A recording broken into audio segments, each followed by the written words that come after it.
কৌশিক অধিকারী উনি একটি ভালো কোশ্চেন করেছেন যে তারা খুব গরিব, টেনেন্সিতে থাকেন, টেনেন্টেড প্রপার্টি থাকেন। তার মা টেনেন্ট ছিল, মা মারা গেছেন। মারা যাওয়ার পর দীর্ঘ 16 বছর ধরে ল্যান্ডলর্ড মায়ের নামেই ভাড়া নিয়ে গেছে এবং টেনেন্ট দিয়েছেন। কি এবার ল্যান্ডলর্ড বলছে যে তোমাদের উঠে যাও 1 মাসের মধ্যে, নাহলে তোমাদের এগেনস্টে মামলা করব। উনি জানতে চেয়েছেন যে এত বছর ধরে রেন্ট বিল ইস্যু করার পরেও যদিও মায়ের নামে, ল্যান্ডলর্ড ওদেরকে তুলতে পারে কিনা, ছেলেকে যিনি এখন আছেন।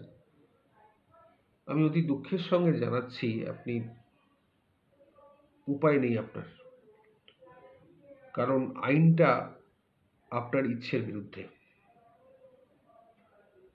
আপনি বলছেন যে 16-17 বছর ধরে আপনার মায়ের নামে ল্যান্ডলর্ড বিল দিয়ে গেছে। এবার ল্যান্ডলর্ড জেনে দিয়েছে কি না দিয়ে জেনেছে সেটা আপনি বলেননি। এবার ধরুন সাপোজ ল্যান্ডলর্ড বিল দিয়ে গেল 16-17 বছর ধরে মায়ের নামে, আপনি কখনো ল্যান্ডলর্ডকে বলেননি যে আপনার নিজের নামে বিল করে দিতে, বা ল্যান্ডলর্ডকে কোনোদিন চিঠিও দেননি যে মা মারা গেছে আমার নামে বিল করা হোক।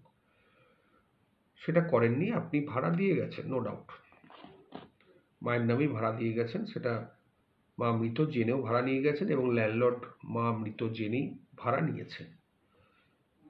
এক্ষেত্রে আপনি এটা বলতে পারেন যে আমাকে টেনেন্সি দিয়েছে, যেহেতু দীর্ঘদিন ধরে ভাড়া নিয়ে গেছে, ইমপ্লাইডলি আমায় টেনেন্সি দিয়ে দিয়েছে, এটা আপনি বলতে পারেন। বা এটা বলতে পারেন আপনাকে ওরা মেনে নিয়েছে, আপনার পয়সাটা ওরা মেনে নিয়েছে, কিন্তু আইনের চোখে আপনি কিন্তু ট্রেসপাসার্স। ভাড়াটা যদি আপনার নামে দিতেন, 5 বছরের পরেও যদি ভাড়া দিয়ে যেতেন মা মারা যাবার, তাহলে একটা রাস্তা ছিল। যদি ভাড়াটা আপনি আপনার নামে দিতেন বা রেন্ট বিল যদি আপনার নামে চেঞ্জ হতো after 5 years from the death of the mother, তাহলে একটা কিছু করা যেত পারত। কিন্তু অ্যাটলিস্ট অ্যাট দিস স্টেজ ভাই কিছু করার নেই আমার পক্ষে, কারণ আইনটা আমাদের ফেভারে নয়। আইন যেরকম আছে, তুমি যদি অ্যাডভার্স পজিশনে বলো, কেউ যদি তোমায় বলে থাকে যে আমরা এত বছর ধরে আছি, 16-17 বছর, তার আগে মা ছিলেন, অ্যাডভার্স পজিশন হয়ে গেছে, সেটাও কোর্টে টিকবে না। টেনেন্টদের কোনোদিন অ্যাডভার্স পজিশন হয় না। ল্যান্ডলর্ড বিল দিয়ে গেছে, সুতরাং এটা বলতে পারবেন যে তুমি জোর করে ঢুকেছো। এবং আইনটা হচ্ছে 2Gর আইনটা, যে 5 বছর বাদে অটোমেটিক ট্রেসপাসার্স ছেলেমেয়েরা, এখানে তুমি অটোমেটিক ট্রেসপাসার্স হয়ে গেছো। তোমার একটাই ডিফারেন্স যে তোমার কাছ থেকে ভাড়া নিয়েছে কিন্তু বিলটা মায়ের নামে, এটা কিন্তু মাথায় রাখবে।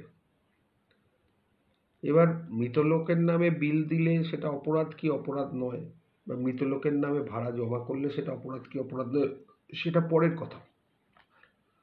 কিন্তু মেন কথা হচ্ছে তোমার কোনো ডিফেন্স নেই। তোমার পজিশনারি রাইট আছে, তুমি পজিশনে আছো, সেটা ঠিক, যাতে তোমাকে জোর করে তুলতে না পারে সেটা তুমি কোর্টের কাছে চাইতে পারো, যাতে জোর করে তোমায় তুলতে না পারে ডিক্লেরেটরি স্যুট করে। কিন্তু একটা কথা মাথায় রাখবে ভাই, আইন তো তুমি ট্রেসপাসার্সের ইনজাংশন পাওয়ার রাইট নেই।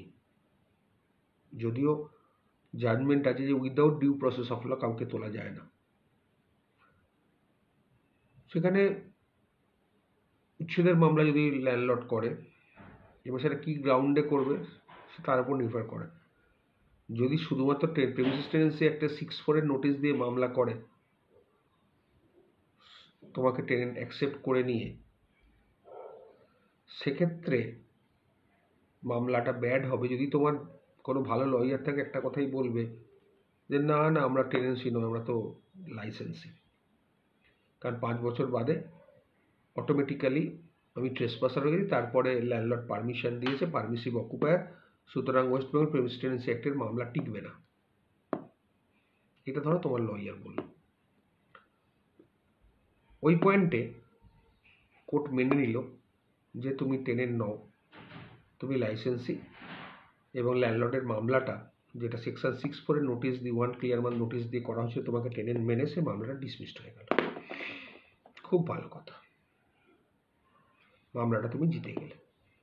কিন্তু পরবর্তীকালে ধরো মামলায় ডিগ্রি পেরোবার 1-1.5-2 মাসের মধ্যেই ল্যান্ডলর্ড অ্যাপিল না করে যদি একটা ফ্রেশ মামলা ফাইল করে তোমার এগেনস্টে 2G গ্রাউন্ডে, কারণ তুমি বলেছিলে ওই আগের মামলায় যে তুমি টেনেন্ট নও, সুতরাং তোমার ওপর ওই মামলা লাই করে না, তুমি পারমিসিভ অবকয়ার বা লাইসেন্সি,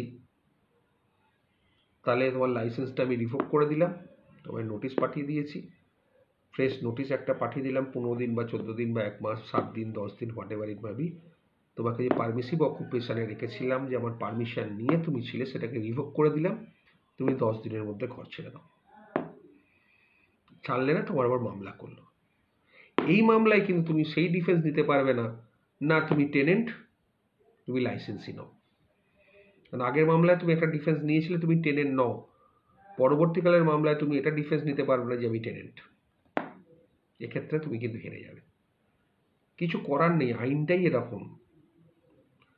যদি তোমার এগেনস্টে মামলা হয়, কোনো ভালো লয়ার দেখতে পেলে রাখো, তিনি চেষ্টা করবেন তোমার মামলাটা যাতে তুমি সহজে না হারো, সেটা চেষ্টা করবেন। চেষ্টা করে যাও, যদি ঈশ্বর তোমার সাথে থাকেন তুমি মামলা জিতবে। ভালো থেকো।